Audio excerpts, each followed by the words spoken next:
ইস্পাত লড়াই আপনারা ভুলে যাবেন না।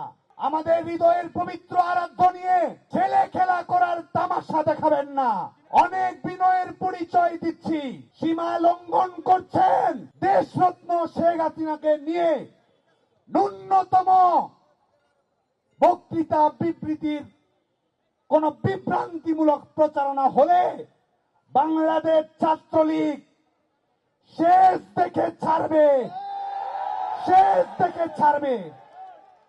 যেই হোক না কেন পপুলিস্ট প্রপাগান্ডা দেন, শিক্ষার্থীদের বিভ্রান্ত করার চেষ্টা করেন, যেটি করেন না কেন বাঙালি জাতির আস্থার শেষ ঠিকানা বঙ্গবন্ধু মেয়াদ দেশরত্ন শেখ হাসিনাকে নিয়ে বিভ্রান্তি ছড়ানোর চেষ্টা করা হলে কাউকেই ছাড় দেয়া হবে না, কাউকেই ছাড় দেয়া হবে না।